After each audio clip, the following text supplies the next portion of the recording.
Also at West Memphis last Saturday night, Gary Wright was able to climb out of his car Quickly. uninjured after his car caught fire. I've never seen anything quite like that before. Usually methanol fires, You they can't burn, see you 'em. can't see it. What have they done different now where they flame up I don't on know. a sprint car? I don't think I've ever seen anything like that No, before. it flamed up big time.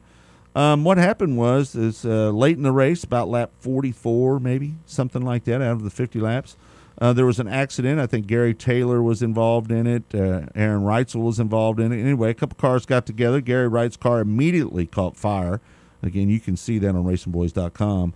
But, I've got to say this, Kirk. There were some people that were pretty critical of what happened down there with that fire. But one guy had the nerve to say that we almost had a Doug Wolfgang Lakeside incident again. And, Kirk, you know as well as anybody because you were there. You saw what happened to Doug Wolfgang. You thought you were witnessing somebody perish right in front of your eyes when he caught on fire. That was a combination oil and fuel fire with a belly pan underneath the race car. Holding all the fuel. Holding all that fuel, and they had a plastic sleeve on the steering wheel that wouldn't come loose. That melted, and they couldn't get the steering wheel off to get Doug out of the car that time. Now, when you've seen that video. You were there when Doug got burnt. Was that even close to being the same thing? No, it was different. Way different. Way different. Way different. Yeah. First of all, there was a huge impact to the wall that Doug had. The that I wreck thought was the far- devastating part of that. That was more devastating than the actual fire. And Right. that I thought at first when I first viewed it. This was much different. I never felt that. No. Gary crawled right out of the car. He got right out. In fact, I went back, and I posted on Hoseheads about this, and I went back and looked at the video, and from the moment Gary stopped to the time he got out of the car was 6 seconds. Yeah. I mean, he was out of that thing quick. Right. And, could the fire have been put out a little bit quicker? The fuel was all over it. It had surrounded the car, and it was hard to get the fire put out. And I'm going to say it. I thought, even though, there's some people said that they should, the fire guys should have had fire suits on so they coulda, woulda, if there would have been a problem with getting Gary out of the car, should have been able to get in and got Gary out of the car. Was there fire suits on the safety workers? No. All right. But with that being said, I've got to give them credit because that car was going to really melt down, but they put a chain on it while it was on fire and dragged it out of the pool of fuel. That was smart. And I thought it was brilliant. Yeah. Because they got the fire out immediately at that point. I mean, the car burnt to the ground anyway, pretty much. By the time I got down afterwards and talked to Gary Wright down in the pits afterwards, they had that thing down to the frame and the motor just sitting in the frame. So, and Gary was okay. This should be a wake-up call to all track operators and series all across America. Make sure you have your fire crews in order, and this kind of a circumstance, how you can respond to it quickly if needed. I think everybody ought to go to Knoxville and take lessons from that fire crew on how to handle that. This kind of brings up a point that I wanted to bring up. If you were to go around to every racetrack in the country and you were going to take safety as the issue, and you were going to go in, and every racetrack you wanted to get them to the highest safety standards, and this is terrible to say this, but it's a fact. If you were going to go to every racetrack around and get it to the safety standards that everybody cries for and everybody wants to see, and we all want to see it. Cry is not the proper word. Get it to the level to where it's standard across the board, everybody is safe, right?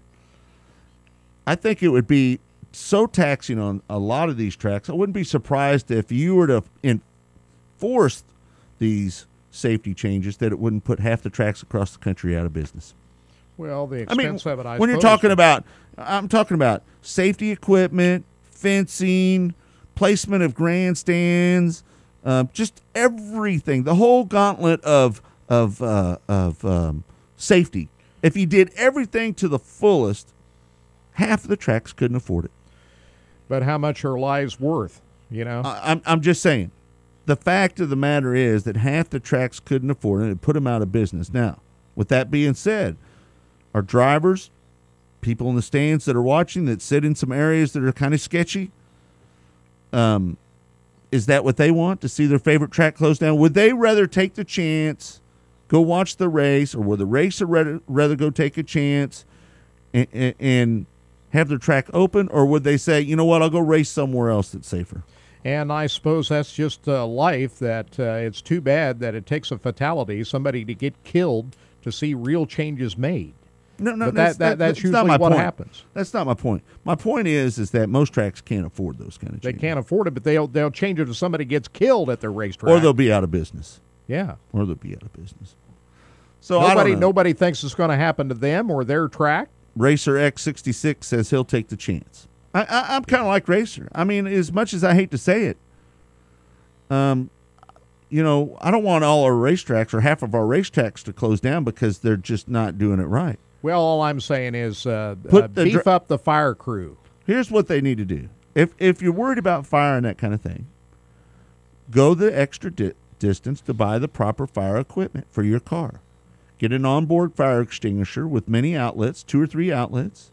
Get the good Halon stuff that puts out the hottest fires. Wear the best fire suits money can buy. Buy the best gloves. Wear a Nomex sock. Wear a Nomex interlayer helmet. Do all of those things. If you're concerned about the track that you race at being able to handle a fire, that's what you got to do. Take it into your own hands. And then that opens up another can of worms. Well, I really can't afford to do that because it takes every penny I can to get my car ready. So, I mean, it's damned if you do, damned if you don't, really, in some cases. That's why racers a lot of times shouldn't be left up to racers to do it, because they're going to spend the money to make them go faster, not keep them safer. But there's so many tracks that are out there that are operating with slim margins or no margins of error when it comes to finances. Well, they'll continue operating until somebody gets killed. The fact is that sketchy areas on racetracks are going to be around forever. And the promoters better damn sure get themselves the right insurance policy, and they better make sure that they are like a limited liability company or something like that. Because, I mean, we're lucky that we are lucky we don't see a lot more of that. And a lot of times it is the responsibility of the racer to go to tracks where they feel the safest. And if they go to a track that the car counts are high at tracks that have good safety crews, then that's good business for the track. So it is incumbent upon the racers. I wouldn't say the fan. The fan buys the ticket. They expect to be safe when they sit in the grandstands. But the racer, I do think that there is a responsibility to them to check out whatever safety features are at a given racetrack and, make their decisions of where they race accordingly.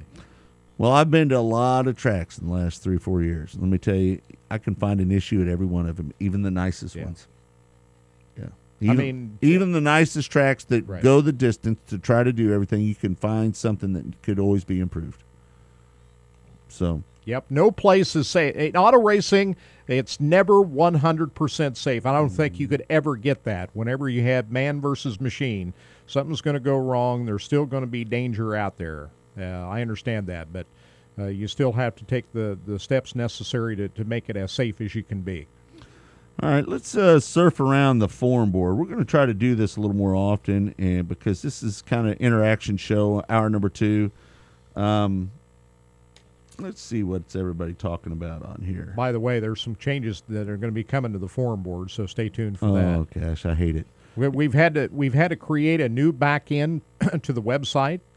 Our friends from Turn 2 Media are working on that as we speak. Our new IT guys, right? And we'll be launching that here in the next few weeks. And there's going to be some changes to the forum board. We're going to warn you right now. We're going to start over, basically. Well, yeah, re-reg, but it'll be fine. We'll work through it. And we appreciate your patience for that. The problem with the old forum board is this: it's got a lot of posts on it. It's been there a long time. We've not deleted any posts off of it. And with that comes a lot of issues in regards to spam and other things that have cropped up that is a danger to bringing the whole website We've got down. that under control. We've got it under control, but there's that's not a why problem we're with making you. the change. There's not a problem with you guys getting hacked into or anything. But the thing is that it's a constant, we're constantly having to stay on top of those kind of things and add filters and do different things to keep people from putting things up on there and having spam stuff. And so the new backside that we have is going to make it to where we don't have to be as hands-on. It's going to be filtered up better. We don't constantly have to monitor what's going on. But I hate We've it. gone as long as we can with it to the point to where, we're really worried that the whole thing will, break down Well, on us. first of all, we're on 2 servers right now as well. Right. And the fact is, if we're going to keep this forum board, we would have to keep 2 servers up, and the cost of that would be a lot more than what we want to spend for just a forum board. Well, my biggest worry is making sure the spammers don't take us down in the meantime. Yeah, I'm not worried about it because they haven't really done anything, but they're out there, and it's good to switch it up every now and again. You just hate to have 19,000 people that we have on. But I know a lot of people don't like change and everything. We don't like change. That's why we've gone as long as we can with this. But it comes to the point to where we had to make a switch. But we'll get you work through all that as we move along here in the next few weeks. But I thought we'd put that out there as a warning that some changes coming to the forum. But this has been in the works, by the way, since when? January, Scott? Yes. When we've been working on this for a while now. So. And if you don't know who Turn 2 Media is, those are the guys that take care of the video do the video for Knoxville every week. If you've ever tuned in to that broadcast up at Knoxville for the Knoxville Nationals or the weekly show, they are, well, basically they help Dirt on Dirt put their deals together for their live broadcast. Right. And that's kind of how we got connected with Brian and Ian. We met them through the Dirt on Dirt guys. We were out at Tucson. And, folks, I mean, obviously there's going to be a day that we're going to be doing live video, not just here in studio, but we're going to be doing it out in the field. And we wanted to make sure that when we're ready to do that, and it's not right now, but when we are ready to do that, we have ourselves in position and working with the people that can handle it. And Turn 2 Media are those guys. So eventually our goal is to have live video races on RacinBoys.com, kind of like what we're doing with the pay-per-view down at Short Track Nationals on ShortTrackNationals.com. Yeah, these guys I'm really excited to be associated with these fellows. And like I say, they're helping us kind of do some things with the website. The look's still going to be the same, but also the big reason we got together with them is these projects that we're wanting to get involved with down the road. These are the right guys to do it with. Kirk, there's going to be some subtle changes on the homepage as well. Yeah. Some new clicks here and there. I know that when we make the switch over to where everything is on one server, we're also going to have some new things you can play with on the homepage, right? Yeah. The biggest thing is the one login. I know a lot of people, when they listen to the Chili Bowl, there's 2 different places to log. That'll be no more. There'll be just one place to log in for everything, and that'll all be combined together, and hopefully it'll make it a lot simpler. And there'll be some changes, to begin with the forum board. But I think once we get into it, I think you'll like what you see. Yeah. Hope so. Hope so, because it costs a lot of money. Hey, Kirk, how about this Atchison County Raceway? Are they whipping that thing up into a frenzy, or what are they doing over there? Boy, we've been waiting for 2 years to see opening night at Atchison Speedway, and it looks like it's finally going to be here later this month. I haven't been to the racetrack. You and I need to get take a ride up there and take a look at this. I've got my concerns about it, too, to be honest with you. I'm not going to lie to you. Well, the big concern is space. Size. The size of the space that this facility rests on. I'm wondering, and Phil Birkinshaw has admitted himself that it's really not big enough to park a lot of cars on the property. But hopefully that this is a situation where at least opening night he's able to get everybody parked and get people in and seated and watch the first night, because first impressions mean everything. You know as well as I do, when you open up a brand new racetrack, you better have your ducks in a row the first night out and make a good impression that opening night. Especially the way he's been whipping it. Yeah. I mean, constantly on RacinBoys. Just making it like the big deal is coming. Have plans in place for the parking that could be a problem up there. Maybe set up some trams of some sort, something where you can help people get into the facility.